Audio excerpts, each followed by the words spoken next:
My wife vanished for 3 days. No call, no text, nothing. When she finally came home, she said, "I don't owe you explanations." I replied, "You're right." Then I handed her divorce papers and the PI report with photos.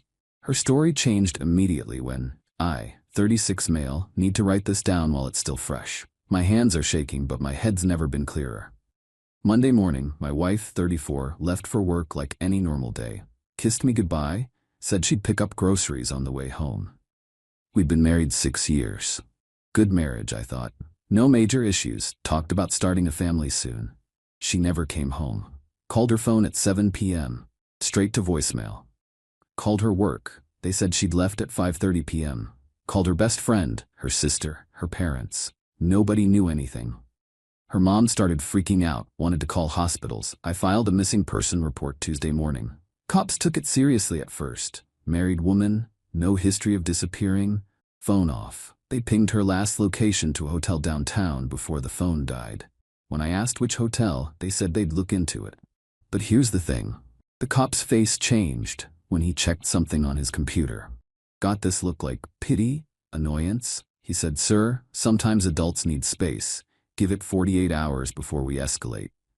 I knew what that meant. They found her phone active somewhere, probably checked hotel records, saw she checked in voluntarily. They weren't going to do anything. Tuesday afternoon, I called a PI. Guy named Raymond, came recommended by a divorced coworker. Told him everything. He said he'd start immediately and get back to me within 24 hours. Most of these cases, he said, are exactly what you're afraid they are. I'm sorry. Couldn't sleep Tuesday night. Wednesday morning, Raymond called. Found her. She's at the Westfield Hotel, room 308. Checked in Monday evening. She's not alone. My stomach dropped. Who is she with? Male, approximately 32 to 35. Arrived Monday evening, stayed both nights.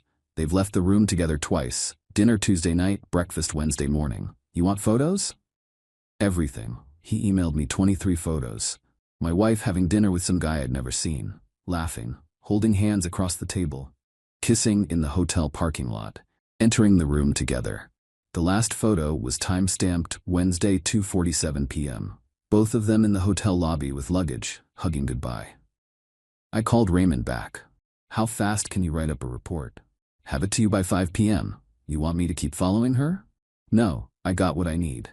Went straight to a divorce attorney's office. Explained everything. She reviewed the PI report Raymond sent over. Looked at the photos. This is pretty clear-cut adultery, she said. In this state, that matters for division of assets. You own the house? Bought it 2 years before we married. She's not on the title. My inheritance money. Good. Any joint accounts? No, separate finances. She insisted on it when we got married, said it was more modern. The lawyer actually smiled. That's going to work in your favor. I can have papers drawn up by end of business today. You want to move fast? Fast as possible. Got home at 6 p.m. The papers were already in my email. Printed 2 copies. Set them on the kitchen table with the PI report and photos in a neat manila folder. My wife walked in at 6:47 p.m. She looked fine. Not guilty, not stressed, just normal. Set her purse down, kicked off her shoes. "Hey," she said, like nothing happened. I was sitting at the kitchen table. "Hey," she walked to the fridge, grabbed a water. "What's for dinner? Where were you?" She turned around, took a sip. I needed some space, clear my head. For 3 days, without telling me? Her face shifted, got this defensive look. I'm allowed to have time to myself. I don't need to report my every movement to you. I filed a missing person report. She rolled her eyes. That's so dramatic. I'm a grown woman. Your mom's been calling hospitals. Then you should have told her I was fine. I didn't know you were fine. You turned off your phone. She set the water bottle down hard. Look, I'm not doing this. I needed space. I took it. I don't owe you explanations for everything I do. And there it was. The line I knew was coming. I stood up. You're right. She blinked. What? You're right. You don't owe me explanations. Picked up the manila folder and divorce papers, walked over and handed them to her. But I don't owe you a marriage either. She opened the folder. I watched her face go through every emotion in 10 seconds. Confusion, recognition, shock, panic, terror. The photo on top was her kissing him in the parking lot. This isn't... Wait. She flipped through them. You had someone following me? Answers in the PI report. Page 3 has the hotel details. Page 5 has the timeline. Pages 6 through 8 have all 23 photos. Her hands were shaking now. Jake, this isn't what it looks like. Sign the papers. I'm filing tomorrow morning. You can't. We need to talk about this. You said you don't owe me explanations. I agreed. Now I'm giving you the same courtesy. Sign the papers. She dropped everything on the counter, came toward me. Baby, please. Let me explain. It was just... Don't. I stepped back. Don't insult me more than you already have. 3 days. 3 days you were screwing some random guy while your mom thought you were dead in a ditch. He's not random. We just reconnected and... Don't care. Sign the papers or don't. Either way, I'm filing in the morning. You should probably find somewhere else to stay tonight. This is my house, too. No, it's my house. Bought and paid for before we married. Check the deed. Your name's not on it. Her face went red. You can't kick me out. I'm not kicking you out. I'm suggesting you'd be more comfortable elsewhere. But if you stay in the guest room. We're done. She started crying. Please, just listen to me. It was a mistake. A 3-day mistake where you checked into a hotel and lied to everyone who cares about you? I was confused. About us, about everything. And now you're not confused anymore? No, I mean, yes. I want to be here. With you. This meant nothing. I headed toward the stairs. If it meant nothing, you would have done nothing. You spent 3 days doing very much something. Good night. Locked myself in the bedroom. Heard her crying downstairs for an hour. Then heard her on the phone, voice muffled. Then heard the front door slam. Checked the window. Her car was gone. My phone buzzed. Text from her. Please don't do this. I love you. It was stupid. I'll do anything. Blocked her number. Sent copies of everything to my lawyer. Took a sleeping pill and passed out. Update 1. 5 days later. Holy hell, this week's been insane. Filed the papers Thursday morning. My lawyer said with the evidence, this should be straightforward. Wife will probably get her personal belongings and maybe a small settlement since we were married 6 years. But the house stays mine. Retirement accounts stay separate. Everything stays mostly mine. Except that's not how this played out. Thursday afternoon, I got served with a restraining order. Against me. My wife claimed I was threatening and volatile, and she feared for her safety after I ambushed her with false accusations and illegal surveillance. Had to go to court Friday morning. She showed up with a lawyer and her sister, both crying, both looking at me like I'm a monster. Her lawyer argued that hiring a PI was obsessive stalking behavior, and the photos were obtained through illegal means. They weren't Raymond's licensed. Said I emotionally manipulated her and she felt unsafe in her own home. My lawyer presented the timeline. Wife disappeared without warning. I filed a missing persons report. Hired a PI after police basically shrugged. PI observed her in public spaces and hotel common areas, all legal. Judge looked at the photos. Looked at my wife. Looked at me. Ma'am, your husband hired an investigator after you disappeared for 3 days.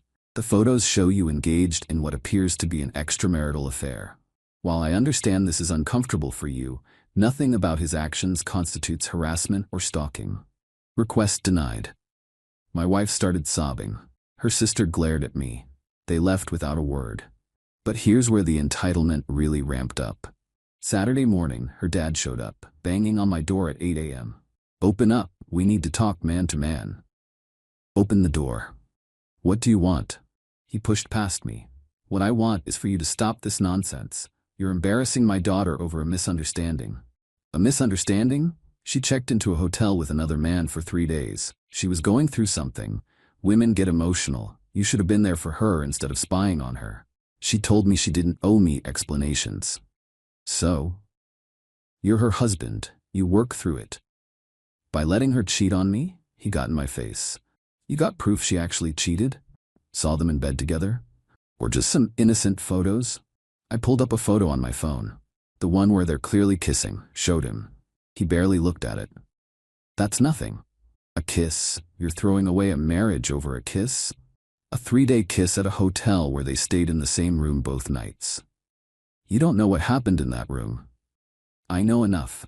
Your daughter made her choice. Now I'm making mine. He changed tactics, got all sad and pleading. Son, she made a mistake. She knows it. She's devastated. Give her another chance. Think about the family we built together. She thought about our family while she was checking into hotels? Everyone deserves forgiveness. Sure, somewhere else, not in my house. He switched back to angry. You think you're so perfect? You were probably a terrible husband, drove her to this. That what she told you? That this is my fault? She said you've been distant, cold, working all the time. I work 8 to 5 Monday through Friday, home every night by 6. She knew my schedule when we got married, but yeah, me being cold definitely justifies secret hotel stays. He stabbed his finger toward me. You'll regret this. When you're alone and miserable, remember you threw away a good woman. I'll remember I divorced a cheater. Now get out of my house. This isn't over. Yeah, it is. Court date's next month. Tell your daughter to get a better lawyer. He left, slamming the door so hard a picture frame fell off the wall. Sunday, her mom and sister showed up, with suitcases. We're here to collect her belongings, the sister announced. Sure, make a list of what's hers. I'll have it ready by next weekend. We're getting it now. No, this is my house, and you're not walking around unsupervised taking whatever you want. Her mom started crying. How can you be so cruel? She's devastated. She should have thought about that before the Westfield Hotel. She explained that. She ran into an old college boyfriend, and they just caught up. Nothing happened. For 3 days? In a hotel room? They were talking. In bed? You don't know they were in bed. I literally laughed. Lady, I'm not stupid and neither are you. Stop insulting both of us. Her sister got nasty. You know what? She told me you were boring in bed anyway. That's probably why she needed something exciting. Cool. Hope exciting was worth half her stuff in the divorce. You're not getting everything. She deserves half that house. The house I bought before we met, that she's not on the title for? Good luck. She put work into that house. Picking out throw pillows isn't equity, sorry. The mom jumped back in. This is financial abuse. You're trying to leave her with nothing. She'll get what she's legally entitled to. Which, according to my lawyer, isn't much given the whole adultery thing. We'll see what the judge says. Yeah, we will. Next month. Now leave before I call the cops for trespassing. They left screaming about lawyers and judges and how I'll pay for this. Monday I changed all the locks again. Added cameras at the front door and back door. Not taking chances. Got a text from an unknown number. You're making a huge mistake. I love you. Please can we just talk face to face? Blocked it. Another unknown number. It's me. I got a new phone since you blocked me. Please baby, I screwed up. I'll do anything. Blocked it. Third unknown number. Stop being childish. We're adults. We can work through this. Yeah. Blocked that too. My lawyer called Tuesday. They filed a counter petition demanding spousal support, half the house value, and compensation for emotional distress from my cruel actions. Can they get any of that? She laughed. They can ask, won't get it, but it'll drag things out a few more weeks while we respond. You good to wait? I've got time. Here's the thing. People keep asking if I feel guilty. If I'm being too harsh, if maybe I should give her a chance. No, she disappeared for 3 days. Didn't tell me, her parents, anyone. Let us all panic and worry. Then came home acting like it was no big deal, and she didn't owe anyone explanations. Then when caught, suddenly it's all mistakes and confusion and, can't we work through this? Nah, she showed me exactly who she is. I'm just responding accordingly. Next court date's in 3 weeks. Her lawyer's already trying to negotiate. My lawyer's response was basically, lol, no. This isn't over, but I'm weirdly calm about it, like I'm watching it happen to someone else. More updates coming. Update 2. 3 weeks later. Court was yesterday. Buckle up. So the past 3 weeks were a masterclass in escalating crazy. My wife apparently decided that if she couldn't guilt me, manipulate me, or cry at me, she'd just go nuclear. Week 1 after the last update, she started showing up at my work. Not inside, she'd wait in the parking lot. Just sitting in her car, watching the entrance. Security noticed her the second day and asked if I wanted them to intervene. I said only if she tries to come inside. She never did. Just sat there for hours. My coworkers started asking questions. I gave them the short version. Going through a divorce, she's taking it badly. Then she started following me to lunch. I'd drive to get food, she'd be 3 cars back. I'd park, she'd park across the street. Never approached me. Just watched. Creepy as hell. My lawyer sent a cease and desist, got a response from her lawyer basically saying she's allowed to be in public places. Week 2. The phone calls started. Not to my number. I'd blocked her on everything. No, she started calling my boss, my direct supervisor, HR. First call to my boss. Hi, I'm calling about one of your employees. I'm concerned about his mental state. He's been acting erratically and I'm worried about his judgment at work. My boss, bless him, asked who was calling. When she identified herself, he said, "Ma'am, I'm aware of your situation. Please direct any concerns through appropriate legal channels," and hung up. She called back 4 more times that day. He stopped answering. HR got involved after she called them claiming I'd stolen money from her and they should check if I was embezzling from the company too. Had to have a meeting with HR. Brought my lawyer, explained the whole situation, showed them the divorce filing, the PI report, everything. HR lady looked exhausted. "Sir, we're sorry you're dealing with this. We'll note that these claims are part of a contentious divorce and take no action. If she continues calling, we'll pursue harassment charges." That scared her off work calls for about 48 hours. Then she called my mom. "Hi, I need to talk to you about your son. He's not well. He's invented this whole story about me cheating because he's having some kind of breakdown. I'm really worried about him." My mom, who's met my wife maybe 6 times and never really liked her, said, "Honey, if you cheated on my son, that's between you two and your divorce lawyers. Don't call my house again." Wife apparently started crying and begging my mom to talk sense into him. Mom hung up. Then she tried my dad. My dad answered, listened for about 10 seconds, said, "You're the cheater, right? Lose this number," and blocked her. Week 3. This is where things got really stupid. My wife's lawyer filed an emergency motion claiming I'd hidden marital assets and demanding access to all my financial records, including accounts I had before we married. My lawyer's response was basically, "Lol, nice try," but in legal language. We had to go to court for a hearing. Judge was clearly annoyed at the waste of time. Wife's lawyer argued that I must have hidden money because I could afford a private investigator and a good divorce attorney.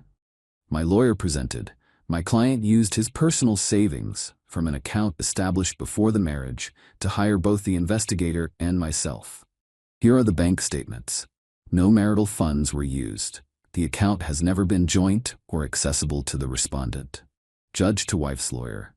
Counselor, do you have any actual evidence of hidden assets or are we fishing? Silence. That's what I thought. Motion denied. Next time bring evidence, not suspicions. But the best part, the absolute chef's... Wait, I can't say that. The best part was when we finally got to the actual divorce hearing yesterday. Wife showed up looking like she was going to a funeral. Black dress, minimal makeup, red eyes, playing the victim hard. Her lawyer opened with, "Your Honor, my client is devastated. She made one mistake during a difficult time in her marriage, and her husband has responded with nuclear retaliation. He hired a stalker to follow her. He's attempting to leave her destitute. He's turned her own family against her." My lawyer stood up. Objection. None of that is accurate, and counsel knows it. Judge sustained. Stick to facts, counselor. Wife's lawyer tried again. My client admits she reconnected with an old friend during a period where she was feeling neglected in her marriage. They met for coffee, talked, and yes, she stayed at a hotel to have space to think. But nothing physical occurred. My lawyer pulled out the photos. Your Honor, these were taken by a licensed investigator in public spaces. Photo 12 clearly shows the respondent and her companion kissing in the hotel parking lot.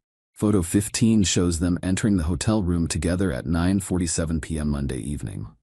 Photo 18 shows them leaving together at 11:23 a.m. Tuesday, returning at 2:15 p.m.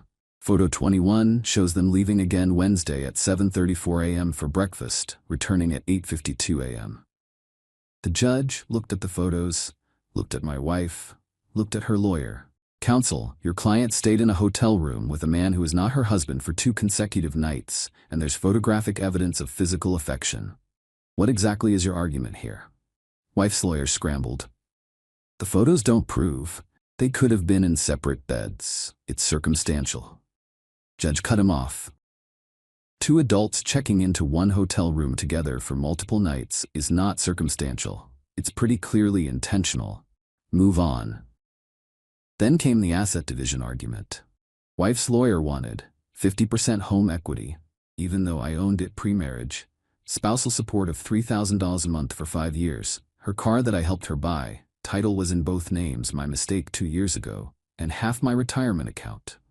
My lawyer's counter, she gets her personal belongings, her car, that she still owes $8,000 on, and $500 per month spousal support for 2 years while she adjusts to single life. Judge reviewed everything. The premarital ownership of the house, the separate finances, the fact that she worked full-time and earned her own income, the adultery evidence. His ruling, house, 100% mine. She has 30 days to remove any belongings. Cars, she keeps hers, I keep mine. She handles her own car payment. Retirement, all separate accounts stay separate. Spousal support, $750 a month for 18 months. Enough to help transition but not fund irresponsibility. Debt. All separate debts stay separate. My wife started crying. Her lawyer looked pissed, but not surprised. Judge, ma'am, you committed adultery and then tried to claim your husband's response to your betrayal was abuse. This court doesn't reward that behavior. You'll get enough support to transition to fully independent living. Be grateful for that. Outside the courthouse, her mom was waiting. Started screaming at me in the parking lot about how I'm an evil man who's destroying their family. I just got in my car and left. Got a text from yet another unknown number last night. I hope you're happy. You've ruined my life. I have to move back home with my parents because I can't afford an apartment on my own. Everyone thinks I'm a terrible person. You did this to me. I replied to this one, just once. You did this to yourself. 3 days at the Westfield Hotel with someone else. Own it. Blocked the number. Final update, 6 weeks later. It's done. Completely, finally done. The divorce was finalized last week. I got the official paperwork Wednesday. It's been almost 3 months since she walked in that door and told me she didn't owe me explanations. She was right. She didn't, and I didn't owe her a marriage. The last 6 weeks were mostly quiet on her end. The court ruling basically killed any remaining fight she had. She moved out of her parents' place and got a small apartment with a roommate about 30 minutes away. Heard through mutual friends, who I've mostly cut off anyway, that she's working and trying to rebuild her life. Good for her, I guess. But the entitlement didn't completely die. Had a few final flare-ups. 2 weeks ago, I got a call from her sister. Somehow got my new number, I changed it after the divorce finalized. Hey, it's me. How'd you get this number? Doesn't matter. Look, I'm calling because I think you should know something.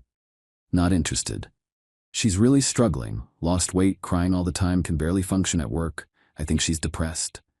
She should see a therapist. She needs closure. She needs to talk to you just once, face to face. She got closure in court. You're seriously gonna hold this over her forever? She made one mistake. A 3-day mistake. At a hotel, with someone else. People make mistakes when they're unhappy. You should have been a better husband. And there it was. Still my fault somehow. I was a fine husband. She was a terrible wife. Tell her to stop sending family members to guilt trip me. You're such an hung up. Blocked. Last week I ran into her at Target. Completely random. I was grabbing paper towels, turned the corner, and there she was. We made eye contact. She froze. I nodded and kept walking. Wait. She followed me. Can we talk? Please? Just 5 minutes? No, I just want to apologize. Properly, I never got to. Don't need it. Don't need it. We're done. Please, I need this. For me. To move on. I stopped, turned around. You need to apologize so you can move on, so you can feel better about what you did? I just. Here's the thing. I don't care if you move on. I don't care if you feel guilty forever. You made your choices. You live with them. I've moved on already. Her eyes filled with tears. I still love you. You loved a hotel room with some other guy more. It wasn't like that. It was exactly like that. I got photos. 2 nights, same room, lots of kissing. I'm not stupid and neither are you. Stop lying. She wiped her eyes. Fine, you want me to say it? Yes, I slept with him. Yes, it was wrong. Yes, I regret it every single day. There, happy now? Indifferent, actually. That's worse for you, I know, but it's true. I don't hate you. I don't love you. I don't think about you at all unless forced to. You're so cold. I'm practical. You taught me that. You said you didn't owe me explanations. You were right. I don't owe you forgiveness either. We're even. She just stood there crying while I walked away. Haven't heard from her since. As for me, I'm good. Not great, not terrible, just good. The house feels bigger now, emptier but cleaner somehow. I repainted the bedroom, got new furniture, donated stuff that reminded me of her. Made it mine again. Work's been steady. Boss knows the situation and has been cool about everything. No more parking lot stalking, no more harassment calls. Started seeing someone casually a few weeks ago. Met her at a bookstore. We're taking it slow. She knows about the divorce, knows it's fresh, isn't pushing for anything serious. It's nice. My parents are relieved it's over. Dad took me to a baseball game last weekend. Didn't even bring up the divorce. Just ate hot dogs and complained about the bullpen. Mom keeps asking if I'm really okay or just pretending. I think I'm actually okay. Took a while to get here, but yeah, I'm okay. The trust issues are real though. Not gonna lie about that.